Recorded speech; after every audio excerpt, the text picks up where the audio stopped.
this is rolling. I'll hit the intro, and then we'll go from there. All right? All right. Cool. Welcome to the While My Batteries Charge podcast. Join us as we talk about all things radio controlled. And now, your host, Folks, this man, he is the king. Mr. CCxRC himself, Tony CC. Hey, what's going on, you guys? Welcome to the While My Batteries Charge podcast. In this episode, we're going to be talking about the tiny trucks, 1/24 scale, and how they're kind of like the new model train. And so I've got a special guest with me, Jason from Jason's RCs. We're going to sit here and just kind of talk about it. So welcome, man. What's up? Not much, actually a lot. I always say not much. That's like the knee-jerk reaction. Like, nah, not much, man. Just good.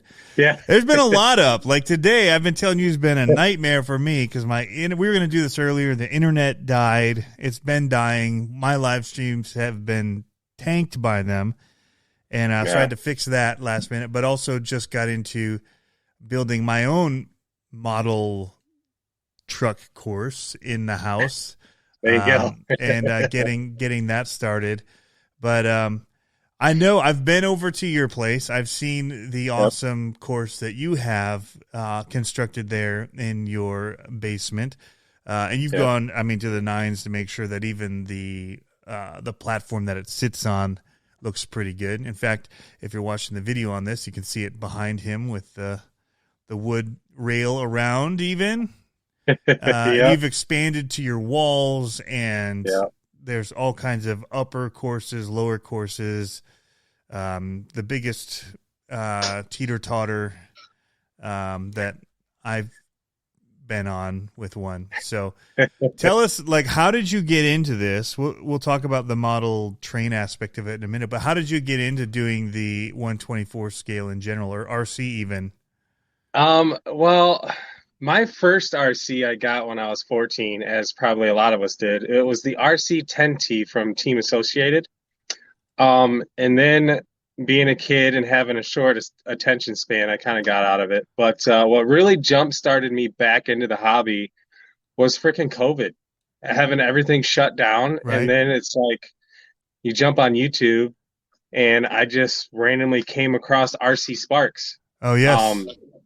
Yeah, when he was doing the mini comps with Lyle and stuff. Right.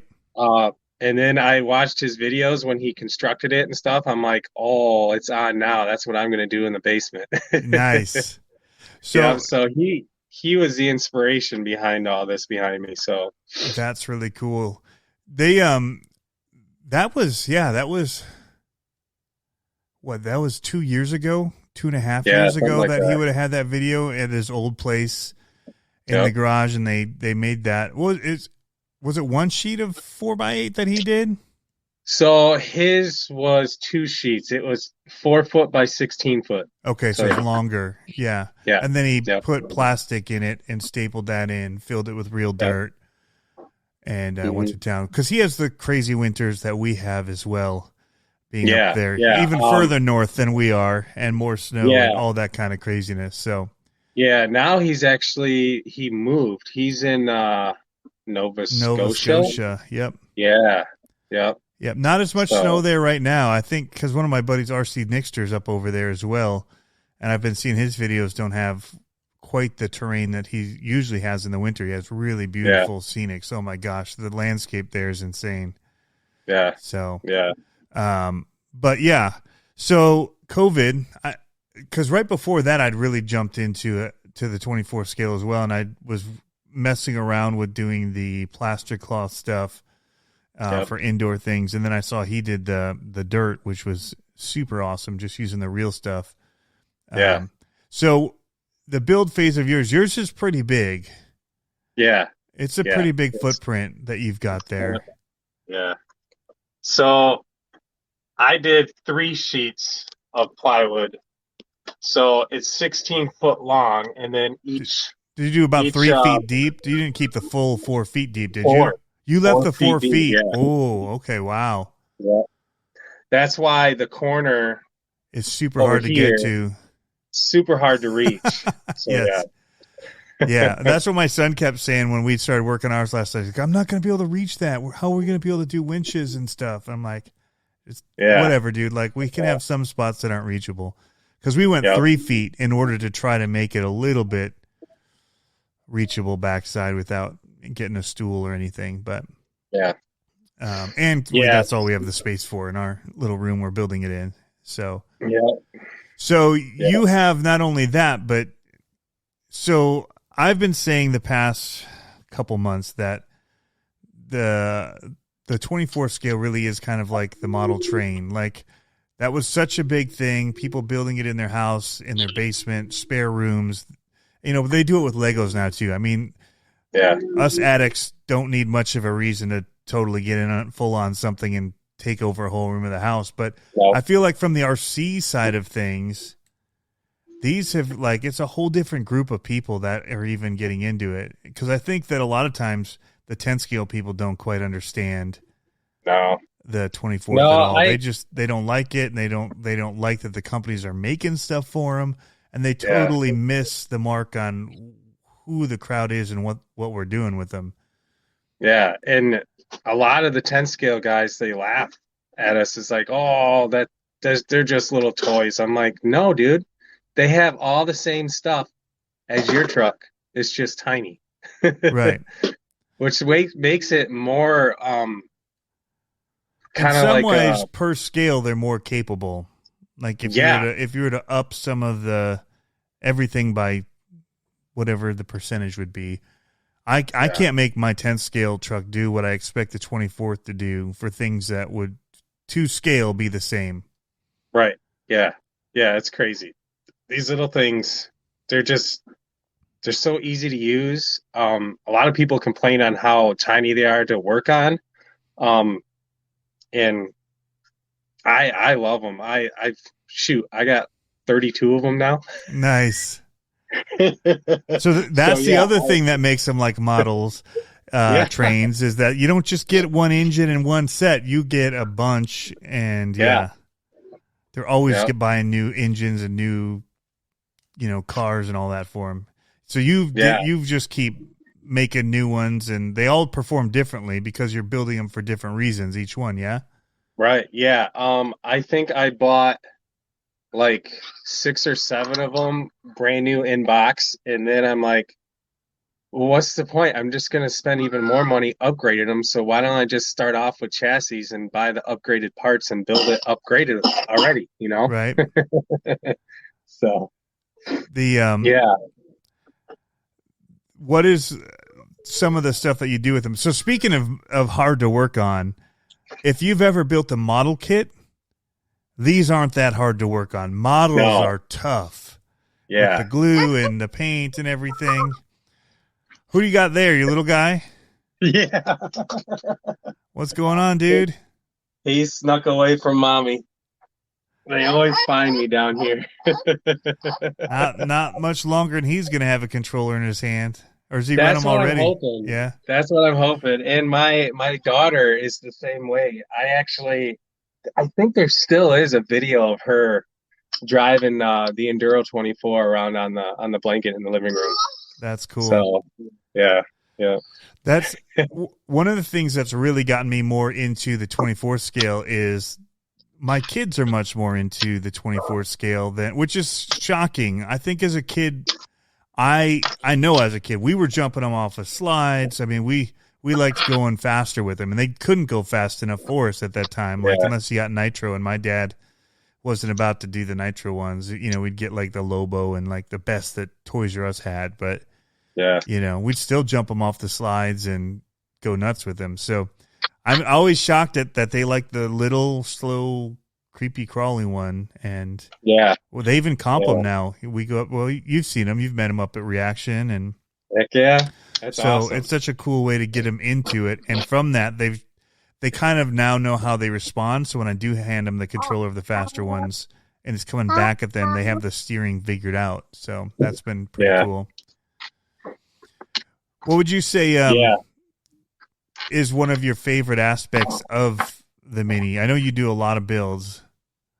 Yeah, just I don't know the avenues that you can go down with these things. Like you can go super scale, which I've really started getting into using die cast bodies and stuff. And then you can go performance over everything, like with the different LCG chassis. They're just so versatile. Yeah. And they're so much more easy to afford. Yeah. Some and of they the can get up there stuff, expensive, but Yeah. it's over time. Right. Yeah. Like shoot, you buy a Lizard Pro is what, 70, $80 Yeah. for a little ESC. Yeah. Grant you I mean, it's kind of this cheaper, kind of more expensive in certain aspects, but I just like how versatile they are. You can Yeah. take them anywhere. Again, you can do it inside. You don't have to worry about elements going outside in the snow, rain, and ungodly heat. It gets so humid up here in Michigan. Oh, not near as what you're used to down in. I'll take it any day. The summers up here are fantastic. Yeah. Especially on the west side here, because even on the east side, I felt like it was worse. But I would say that one of the things that I've found too is that you can make a really, really comped out good one for about $600. Yeah. A little less, 500 to 600. But if you were to do that with a 10 scale, you're talking like 1,200, I would say, almost double. So while it does get expensive, it doesn't get as expensive. Yeah, I was looking at, for the 10 scale, I was looking at that 2-in-1 motor ESC from Spectrum. It's like $150. Yep. And it's like, man, it's crazy. Yeah. And I mean, grant you for a pancake or a Komodo from Fury Tech, and then you buy the Lizard, it's about the same. About $100, 120. Yeah. Little savings. Yeah. But you still here? Yep. Somebody just tried calling me. Oh. I'm not all high tech like Tony over here. I'm using my phone. Yeah, well, you know what, the high tech gave me nothing but problems today. So I know, right?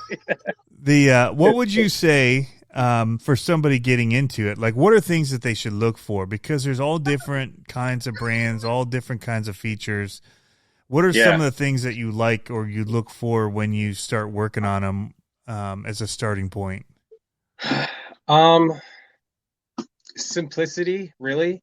Some of the new 24 scale from FMS, that CCx24 is a little bit more like, as far as wires go, it's more like packed in one location, which when you look at it, it's kind of deceiving. But when you break them all down, between Team Associated with their Enduro 24, RGT with their little 24, which are basically the same, the Axials, they're pretty much all the same. There's Charisma as well. There's a little bit more interesting as far as build on design, but a little bit harder to upgrade, I would say.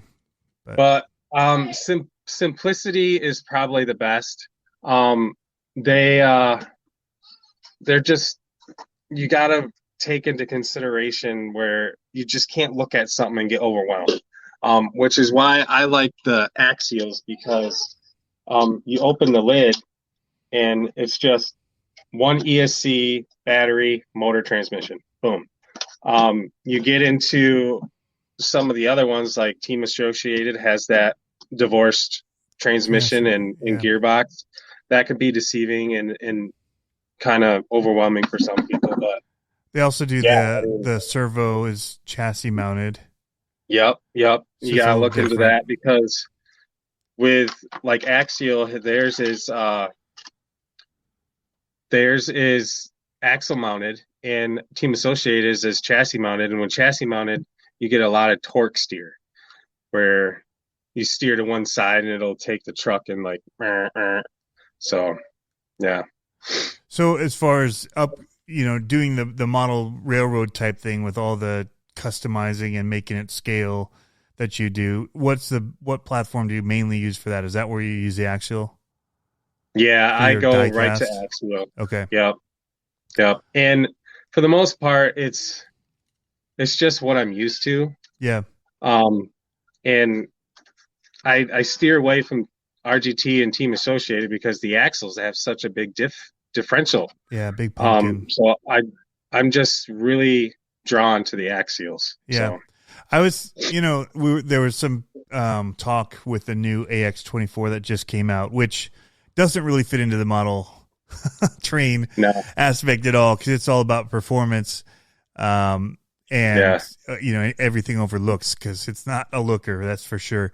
But right, that's an easy fix, I think. But the people were saying, oh, when are they going to do something new? They wanted to see new innovation from Axial, which in their mind was get rid of the worm gears, get rid of some of this other stuff, which I actually had written to the guys that designed it before everybody started talking about it and said, thank you guys for keeping the same axles and same like mounting points for so much, because we already have so many upgrades. Like to think about having a whole nother set of stuff to kind of keep in mind or keep in your bag in case something goes down out on the trail just seemed like a pain in the butt, because all my other comp trucks are running those.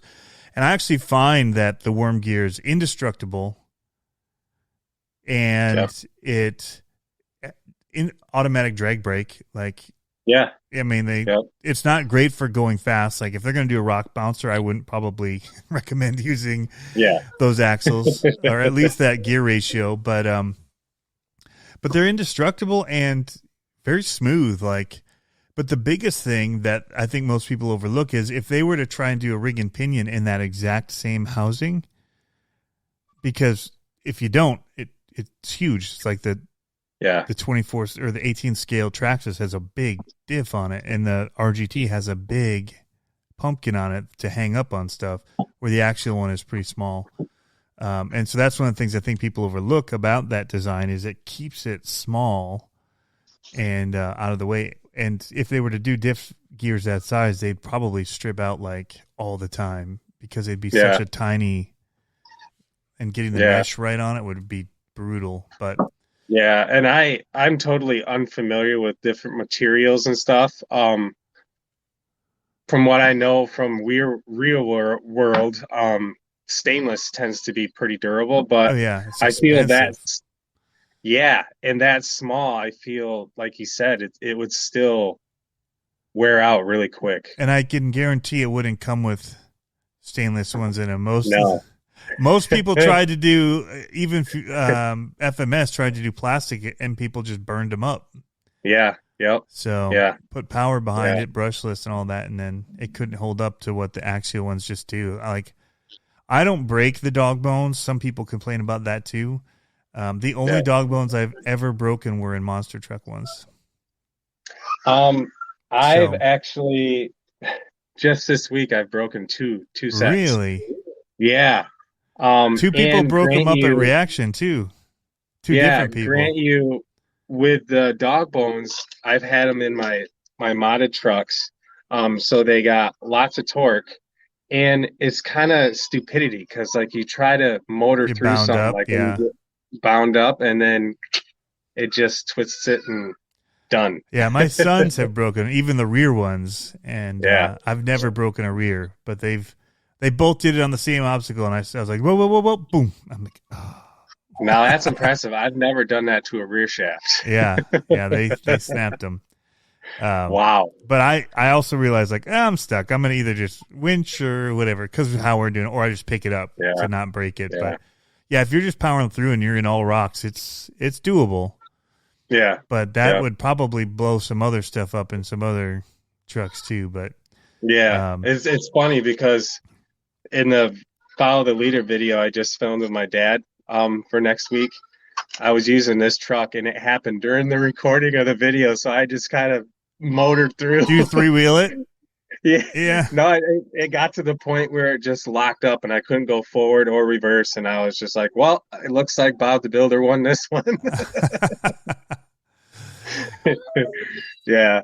So talk about track design. What are some elements that you have for your track going on? So my boy is going absolutely bonkers right now.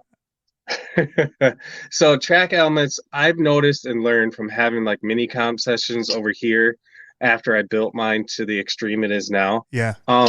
You want to have openness. You want to be able Yeah. to basically free roam, because if you get it set up like I have mine set up right now, you're really limited as to the amount of lines that you can create. Okay. So when I redo it, I'm going to be redoing it here shortly. I'm going to make it more wide open and free roaming like Jeff has at Reaction. Right. Okay. I Because noticed. Go ahead. Number one, I'll have more square footage to work with. So, Oh, wicked. yeah, I'll be able to keep still like the scale, like model, like houses and stuff, but I'll be able to spread them out more and create that more open terrain type feel around those. So, yeah. Yeah. Yeah. I'll say, I think that's a tendency a lot of people have. And I think that is actually probably drawn from the model building of the trains even. Yeah. Because even as I told people, I'm like, I wanted help with like what textures to use for mine. Yeah. And a lot of people are like, here's what I do. And they sent me theirs. And I look at them, I'm like, they look awesome, like amazing. But after you run it a few times, like you've kind of run it, like, and there's only so many ways you can go if you have a lot of like the bridges or the even like some of them are elevated curves, like versus just having a hill and rocks embedded.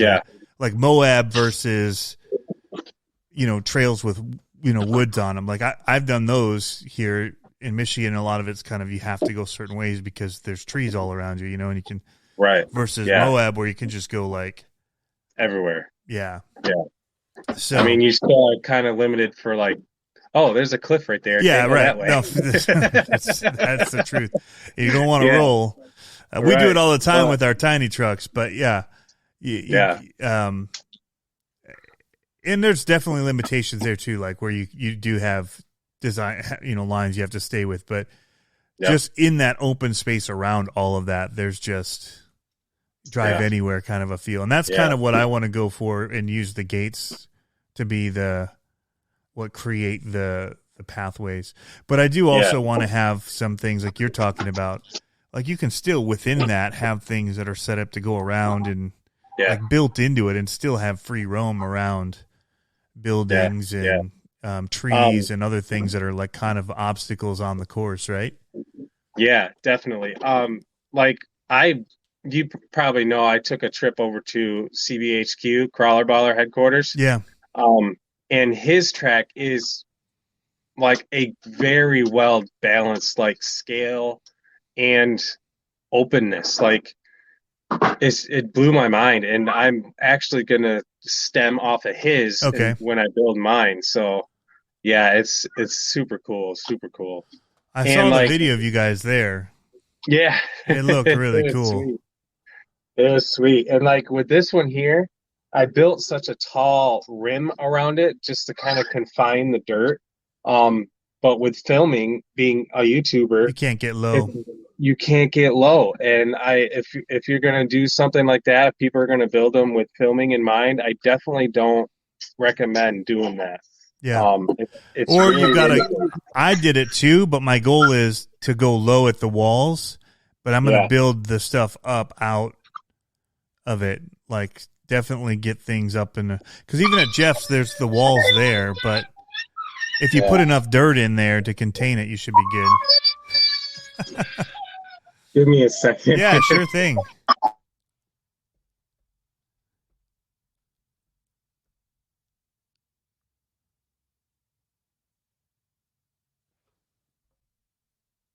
Okay. I totally get it, man. I remember those days. This one here, my oldest, she's a piece of cake. Well, it's the other two that are monsters. Everybody's got their own personality. Right. I'll be able to use that for good one day. Yeah. We always told one of them, like, you're going to be a boss one day. Like, you don't take anything from anybody, and you love to tell everybody what to do. Yeah. So that'll work for you one day. It's really driving us crazy right now because you need to be listening to us. But we see the good in it if you can harness it. Like, but yeah. Yeah, it's like, no, mommy and daddy are the boss, not you. Yep. So what were Uh, some of the elements of, model building? He has a huge course at yeah, Crawler Baller that you liked. yeah, it's like he used a lot of more natural looking rock. Like there's all kinds of like black slate rock on his course, and then there's like this other stuff that's really like porous that almost looks like lava rock. Oh, nice. He used a lot of that and a lot of dirt. He used Okay. a pretty good amount of dirt too. And the dirt that he uses is pretty well clay based too. Yeah. He has to consistently water it down to keep it pliable and stuff because with the clay based dirt, like it almost turns into concrete when it's dry. Right. And then you get the like little dust particles that are from the Yep. and It's gets super really slick. slippery. Yeah. Yeah. So Yeah. You got to yeah, mist you it. just gotta play around with the different dirts and soils and stuff. And if it's too wet, it sticks to your tires, and Oh yeah. so it's like a water it the day before. I think like Jeff at Reaction will water it at night, and then next day when you come in, it's usually pretty good. Yeah. If you water it before Yeah. you leave, and I have luckily where we're building ours, we have like a wash tub in there with threading on it to be able to bring a hose and kind of just hose it down. There's carpet in there, which is not my favorite, but it's not in good condition either. So it's like if it gets a little ruined, it ain't the end of the world. Right. But I wish it was like the tile, like the other parts of the basement, with like a drain in it, and just like hose it down and wash it out. Like that would be sweet. It ain't that way, but I guess I can vacuum it if it's carpet. That's, I guess, one good thing. I constantly like. I should have never put this wall up there because now with my little monster that was just throwing a fit, he'll come down here. I came down here one time and he had taken and just thrown all the dirt from the track onto the floor. So it's like, oh, get the vacuum out, vacuum it all up. Yeah. Yeah, it's crazy. So what are you going to be doing? You've got to tear that down. We're going to come over and get a video of it all and talk about the different aspects of it. But you've got different type sections too, like, that have different terrain, and it kind of varies as you go through the course. Yeah, so basically from where I'm sitting now, I can sit here and drive 360 degrees around myself. Grant you the section that's behind camera, I mean, it's only It's like tough. 6 inches wide and it's across the wall. So and that it's a twister, man. It gets you all flexy. Yeah. Yeah. And I have, man-made, I call it lick and stick brick. It's the stuff that goes on houses. Yeah. So it's flat on one side. So it works really good for laying down and you can create, different obstacles with. So that's one aspect I got. And then the platforms up on the wall, I was going to do a whole diorama of like a military base because my family's pretty heavy into the military. But I never got around to it. So it's just flat piece of wood. And then is that like what's up above you where you're storing trucks right now? Yeah. Okay. Yeah. You can actually drive behind those. Okay. There's probably like another 1.5 feet behind the trucks. And you have suspension bridges from that, right? So the bridge there is made all out of pallet. And I just strung the center piece that's up on the crest. I strung that from the ceiling and just hung it. So when you drive across it, it waves back and forth and stuff. Nice.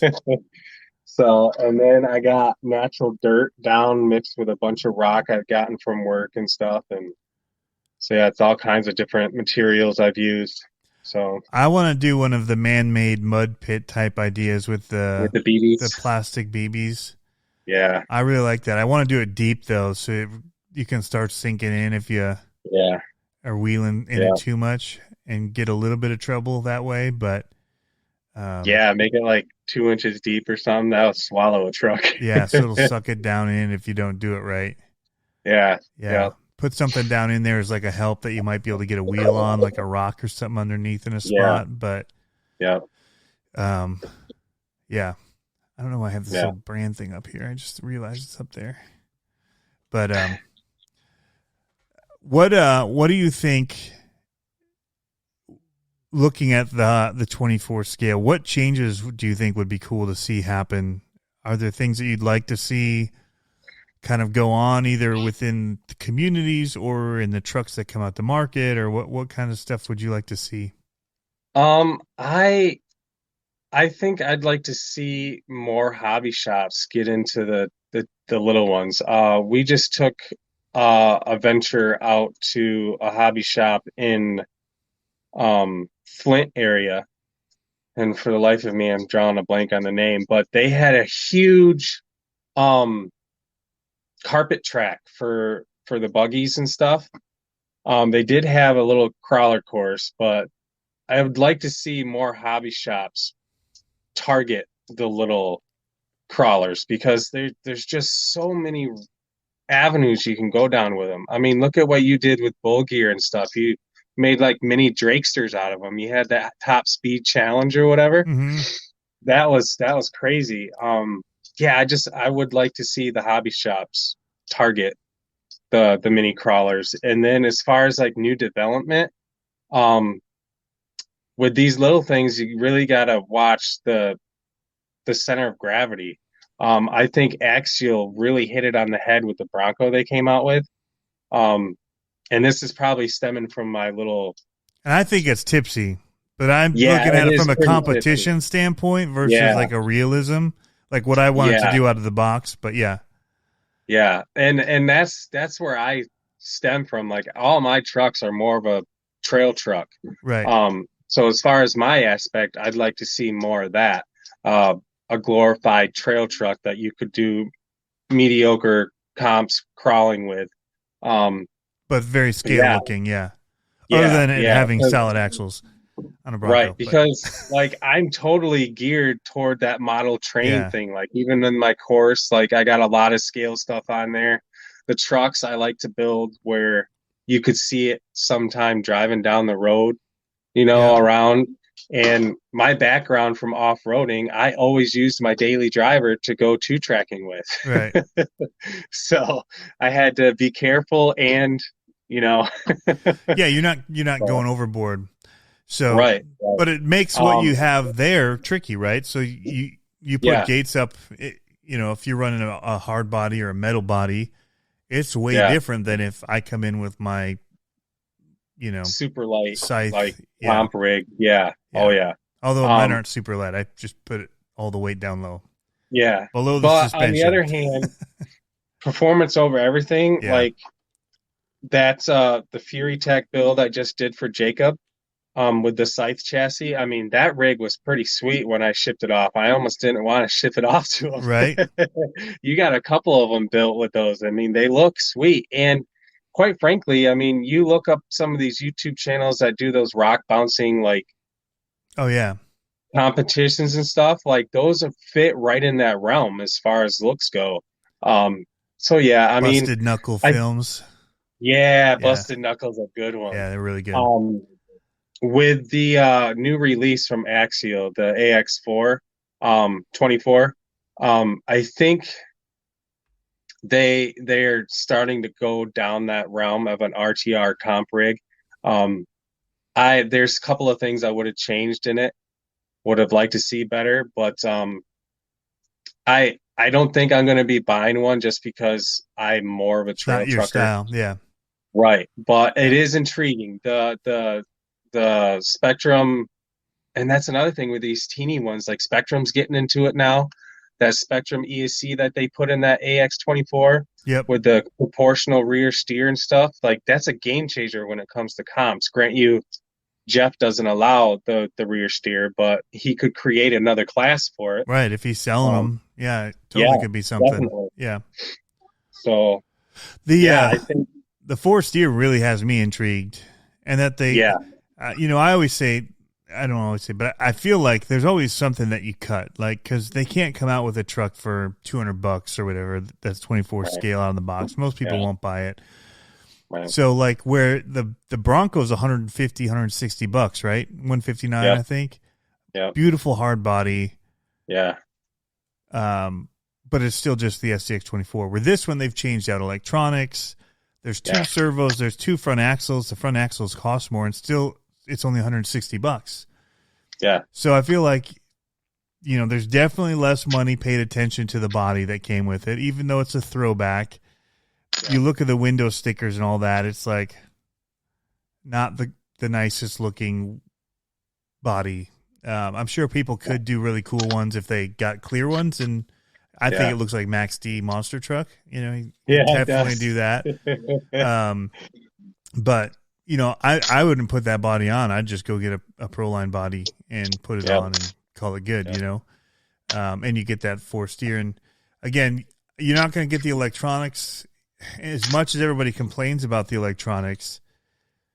They also complain that they want kits because they don't want to spend the money on these electronics that are going to change. So even if they put a better servo in, the people that want to run their NSDRCs or their Reefs or their, you know, Mofo ones are going to complain that they paid more for it to get servos in it that they're going to take out to put in the ones they want. And so the people that bellyache about the quality of the servos are they're going to be the first ones to bellyache if you put a better one in that isn't the one that they want to run because they just now paid more money for it out the door.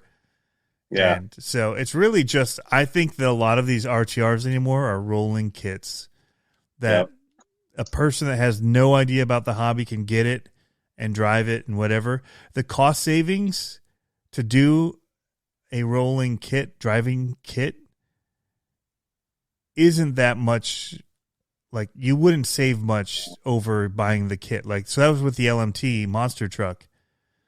The savings wasn't even like crazy. Like, just the motor. If you take out the electronics, just the motor ESC alone was the difference in cost.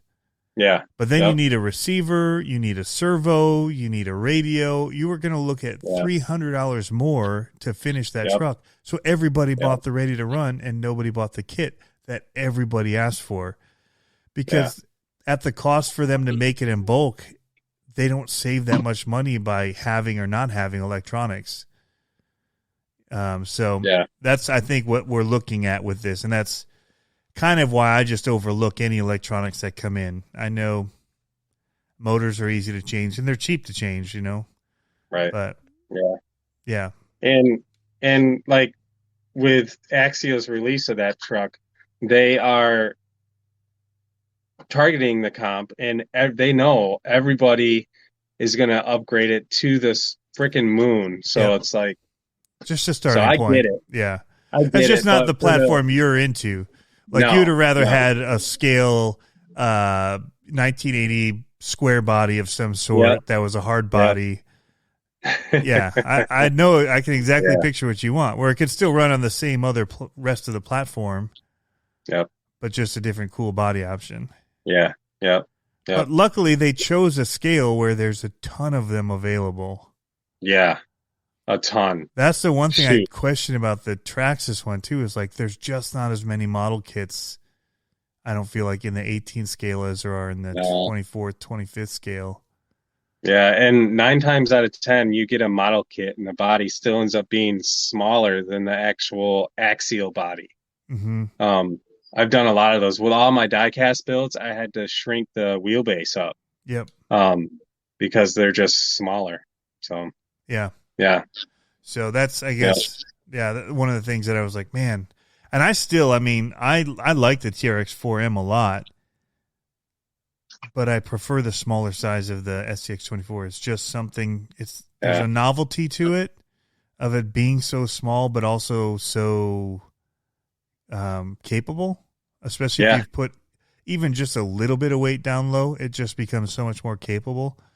Yeah, the first thing I did with the Bronco is I put wideners and 22-gram wheels from Trio on it, and it livened it right up. Yeah, huge difference. So so I hope, though, going back to the hobby shop side of it, and a lot of hobby shops used to have small little model train thing, even if it was a 4x8 sheet. that amount of room, and all it did is go in a circle, and nobody could actually use it. Like, it was just for them to have on display. Yeah. Where a little comp course like that, even if it had a train going around it or something, you know what I mean? Like, where people could come in and drive on it and do stuff, and it have two purposes, would be really cool. I know there's so many shops that only sold or sell Traxxas stuff. And so I'm kind of hoping that they're going to jump on board with this and start doing, some of the, and a lot of those shops aren't the biggest ones either. Like, if they only sell Traxxas stuff, then it's usually a little bit smaller of a shop, but you don't need a lot of space to be able to do it and be able to bring people in to buy parts and whatever. Just get excited about your shop and the hobby. I'm hoping to see that happen with them. Yeah. And more indoor stuff just in general, because up here in the north, you only got one time a year to be outside. Yeah. And more indoor stuff. I think what Jeff has up there at Reaction is just unbelievable. It's a gold mine. It's all year round. You can go out there, rain, snow, or it's heat, it's unbelievable. Whatever, yeah. I think there's even possibilities for, like, and he started it. He's doing rentals now. Yeah. Like, the idea of, like, if you have enough rentals, people can just come in with their friends. Yeah. And it'd be like a bowling alley. Hey, let's go and hit up that place and rent a couple trucks, and just, you don't have to buy them if you don't want to do it all the time. But if you just want to have a little fun and like a thing to do on a Friday night. Yep. Like, super cool.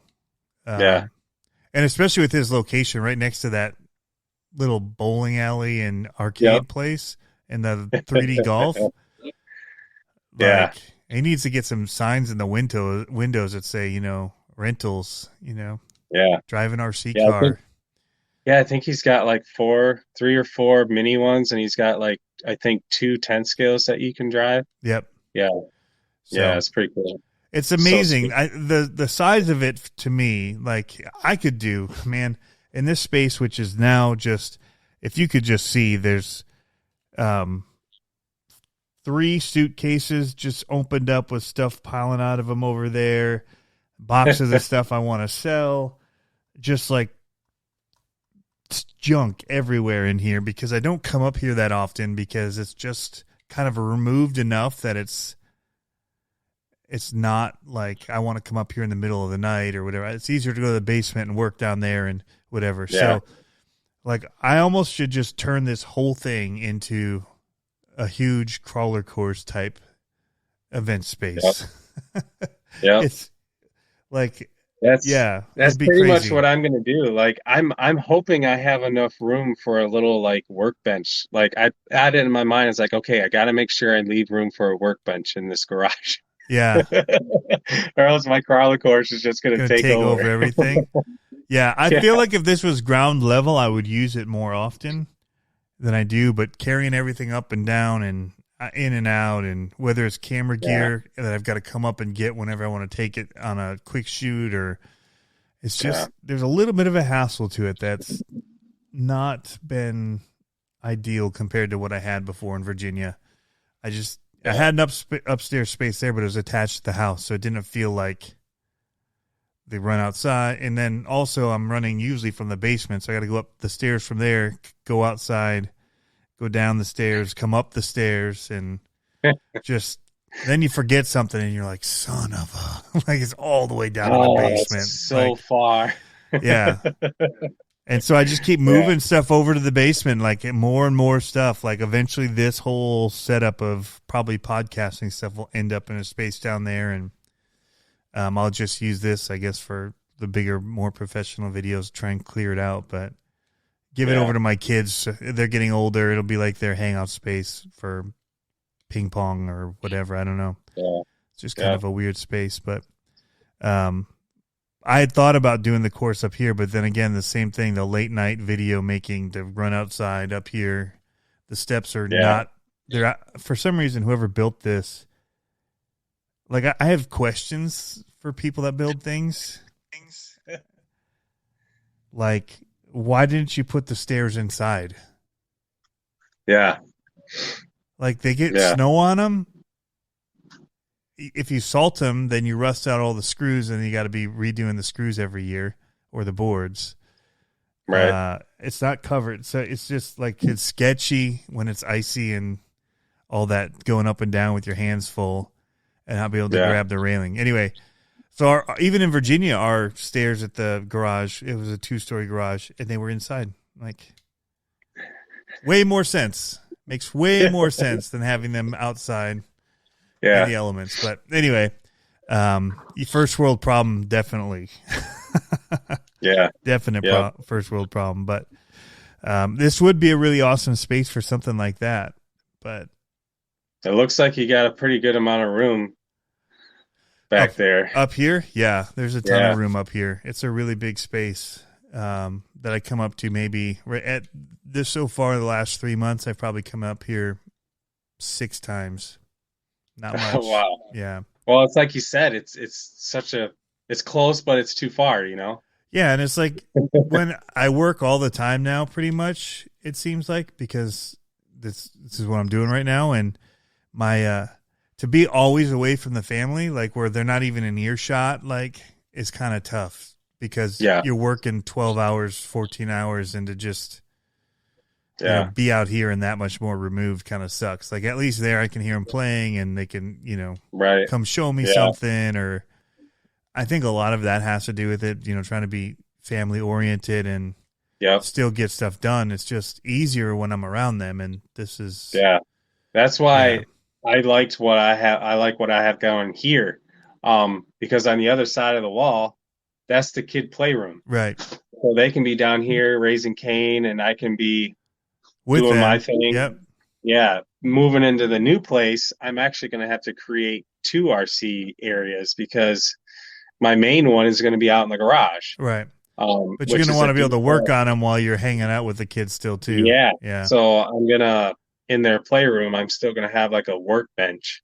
So I can, obviously I'm going to have to close it off to them, but so that way I can do the same thing, do my thing, and still monitor them and be in that earshot engaged, of the family. Yeah, it is one of those things. It's definitely, because it's not, I mean, well, like any hobby, there's time investment in it. So, and it's even easier as they get older and they're part of it too. But, I think since the most time I spent out here recently was when we were doing that little documentary and that, but the kids were coming out here to help film and all that with it too. We were having a blast with it, but general use stuff, it's more storage than anything right now. And it's unfortunate, because it's a really cool space. It just wasn't planned well. Like, I almost need a lift, like, to bring stuff up and down, like just a little, like rope one that you can just make like a little dummy waiter thing. But you need to find, like in the old style houses, they had those little elevators, like in the wall. We've been joking about that, and I keep being like, well, maybe it's not really that bad of an idea. I'm like, there's times when I have to carry everything. So, well, anyway, man, I don't want to take you from your family too much. I know the kids are there with you too, and I just wanted to sit and chat with you a little bit about the toy trucks, and we're not that far away either. That's what's crazy. I know. We see each other probably a couple times a month, I would say. Recently, it feels like. I've been taken up, like, with the whole buying of a second house and moving, and technically I'm a landlord now. So it's crazy busy. Luckily right now work is in the slow season, so I am getting a little bit more free time, but it's crazy. Mine's got a couple things in the works, because I'm doing a lot of this, but I still freelance video. So I've got like a 2-week shoot coming up in like Texas, and that stuff that just pulls me away at, for extended times. So, and potentially in March, I might have something for a couple weeks out of the country and stuff I can't plan on. So, well, thank you, man. Sounds like you're needed. We'll use that as a good way to sign off, man. Thank you. Tell people where they can find you real quick, and then we'll find him on Jason's RC. And Jason's RC's, YouTube channel. I do have a Facebook page. I don't monitor it that much, but okay. You can find me on Facebook. So YouTube and Facebook, Jason's RCs. We'll put links in the description too. That way people can find you. Thanks, man, for coming on, and we'll see you soon. All right, man. Peace.